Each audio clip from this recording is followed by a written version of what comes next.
Hello everyone, welcome back to the channel.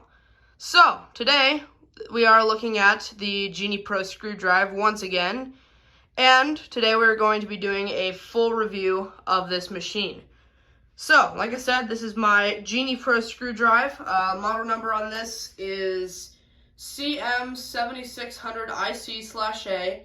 It's a 1/3 horsepower motor. So yeah, this one obviously is IntelliCode, has the learn button instead of the dip switches.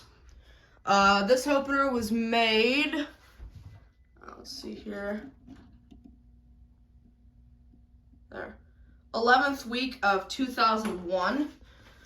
So yeah, that is the opener. There are the screw terminals there. The two wall button wires go on the first two, black on the second and white on the first, I believe. And then the two sets of sensor wires go on those. It doesn't matter which color wire goes on which, but they have to be the same on a terminal. So yeah, there's the wall button that I have. The original wall button would have just been a simple Genie push button, but I decided to go ahead and use this. This is the more higher end version. Safety sensors. Not the original sensors, but similar to what it would have originally came with. So yeah, this one is as opposed to limit system in the opener, it just has wiring and it has switches that the carriage will hit to stop the motor. Here's the trolley. Like I said, this is a screwdriver, so there's a screw in the middle. Here's the trolley. This is what is connected to the screw, and then this door arm here is what would be connected to the garage door. This says teeth on it, which connect to the screw. To disconnect, you just pull down on the red rope, and you can open the door freely, close the door back down, do what have you. Anyway, let's go ahead and we will go ahead and run this. Here we go.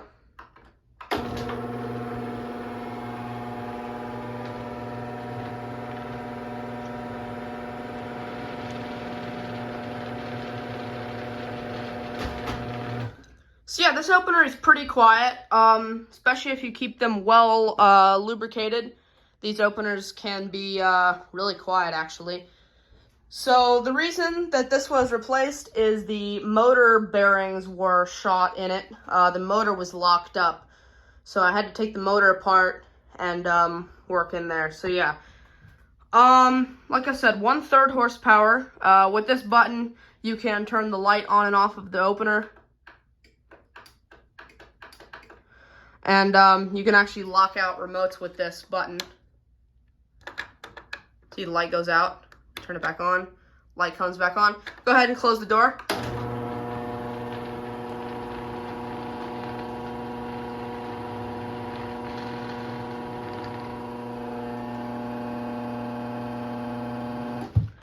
So yeah, it's not any faster than just your standard garage door opener, but it's not really any slower than a standard opener either. I think it might be slightly slower than my 1/2 horsepower Genie. But that would make sense since it's, slightly less power.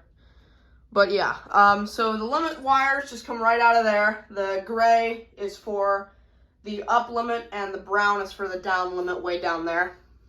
We'll get you a view of the limit switches here. Open this back up. And there on that switch, you'll see when the carriage comes up and hits it, it stops. So yeah, that's how it knows when to stop. This is the remote that I have programmed to it. It's a Genie. Doesn't have the model on it, and I can't really remember these that easily. But yeah, this is referred to as the Tombstone remote. The ones that would have come with this would have had just the one button, but this one has two buttons up here as well. So we'll come over here, close this back down.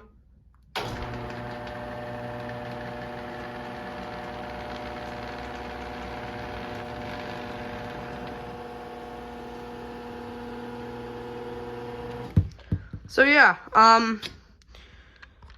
yeah, I think I've kind of covered everything already. So yeah, like I said, screw drive. The rail bolts into the head up here. Just those 2 bolts go through. So yeah, this goes in here. This opener, this is actually the original rail to this opener. It's a 1-piece Genie screwdriver rail. The rail that would have gone to this Genie was a 3-piece Genie screwdriver rail. 1-piece rails are a little bit stronger and just very much easier to put together and stuff like that. So yeah, this one does have the weird function. I think this is more with the button, but you can actually turn the light off of this while the opener is running. The button's kind of messed up, but whenever the opener stops, whether it be a limit or pushing the button again, light turns back on. It is a double light system, so you have more light than a standard opener. This one would have come with a light shade, kind of similar to the one that's on here, but I don't have it, unfortunately. So yeah, we will demonstrate the sensors here. So basically what happens when the sensors are obstructed, these go on the bottom of the door track, but when these are misaligned, the door will stop and open back up. Some units, the light will blink when the opener gets back open, but this one obviously does not do that. Also has a force setting. The way you adjust the force on this are those 2 black screws. Obviously the bottom one is for the open, top one is for the close. Just adjust that. That is how hard the opener needs to push to get the door down. So reason it has that is if it hits something, it will stop. I don't really have a good way to demonstrate the force, but the force does work. So we will run this down from back here one more time. Here we go.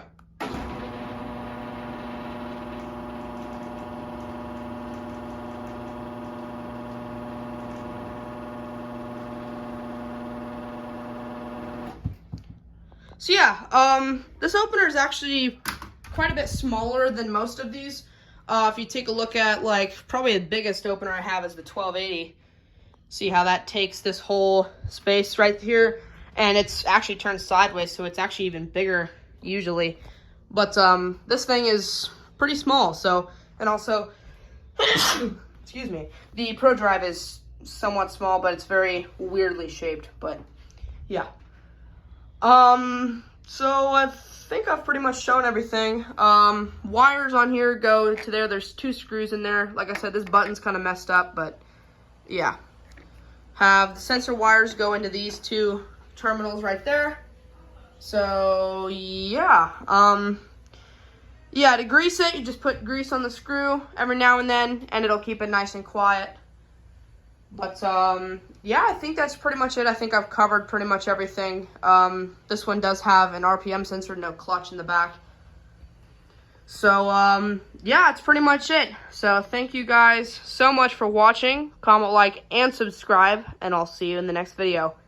Peace.